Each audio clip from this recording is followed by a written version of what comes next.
एक विशेष वर्ग की और कुछ ही जातियां ऐसी हैं जिनका सारी चीजों में कब्जा है। मुख्यमंत्री अपने हाथ से सर्टिफिकेट बांट रहे ताकि उस कलंक को धोया जा सके।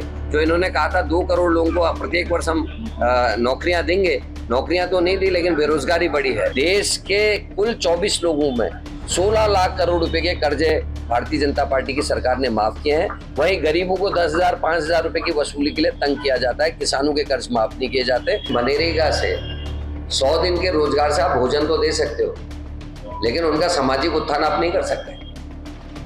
लोकसभा चुनाव 2024 का बिगुल बज चुका है। चुनावी तारीखों के ऐलान से पहले सियासी दल में कहीं जातीय दांवपेच साधने की कोशिश चल रही है, कहीं जीत के पैमाने पर चेहरों का चुनाव किया जा रहा है, तो कहीं क्षेत्रीय छत्रपों को अपने पाले में लाने की कवायद चल रही है। वहीं उत्तराखंड में लगातार 2 बार से बीजेपी के हाथों हार झेलने वाली कांग्रेस पार्टी एक बार फिर से ताल ठोक रही है।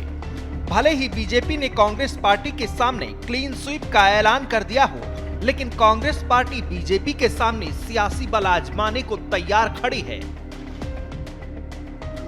एक विशेष वर्ग की और कुछ ही जातियां ऐसी हैं जिनका सारी चीजों में कब्जा है। मुख्यमंत्री अपने हाथ से सर्टिफिकेट बांट रहे ताकि उस कलंक को धोया जा सके। जो इन्होंने कहा था 2 करोड़ लोगों को प्रत्येक वर्ष हम नौकरियां देंगे, नौकरियां तो नहीं दी लेकिन बेरोजगारी बढ़ी है। देश के कुल 24 लोगों में 16 लाख करोड़ रुपए के कर्जे भारतीय जनता पार्टी की सरकार ने माफ किए हैं। वहीं गरीबों को 10,000 5,000 रुपए की वसूली के लिए तंग किया जाता है। किसानों के कर्ज माफ नहीं किए जाते। मनरेगा से 100 दिन के रोजगार से आप भोजन तो दे सकते हो, लेकिन उनका सामाजिक उत्थान आप नहीं कर सकते।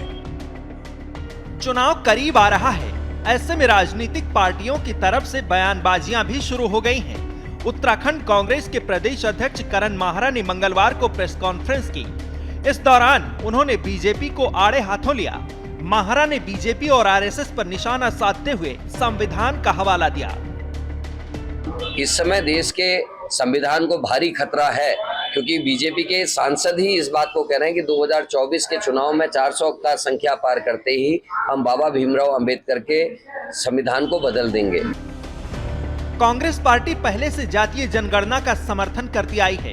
वहीं प्रेस कॉन्फ्रेंस के दौरान करण माहरा ने जातीय जनगणना से लेकर आर्थिक मैपिंग की भी बात कही।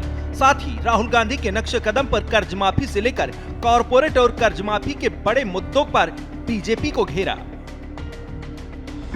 और ये बड़ी चिंता का विषय है।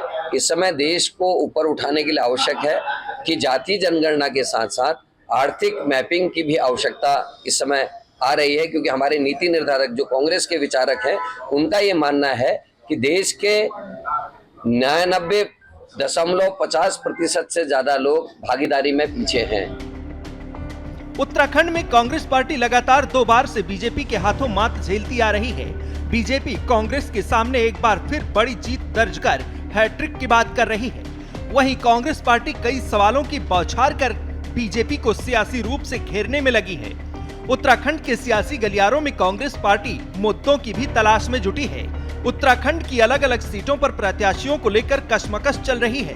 हालांकि कांग्रेस पार्टी के सामने बीजेपी से 2-2 हाथ करने से पहले संगठन और चुनाव प्रबंधन कमेटी को लेकर भी चुनौतियां हैं। इस बात का जिक्र कांग्रेस पार्टी के बड़े चेहरे हरीश रावत भी सोशल मीडिया पर पोस्ट करते हुए कर चुके हैं। अब देखना दिलचस्प रहेगा कि चुनावी माहौल में कांग्रेस पार्टी जिन सवालों पर बीजेपी को घेर रही है, वो कितना कारगर साबित होने वाला है। श्रेष्ठ उत्तराखंड पर खबरों से जुड़े रहने के लिए चैनल को सब्सक्राइब करें, बेल आइकन दबाएं और देखते रहें श्रेष्ठ उत्तराखंड।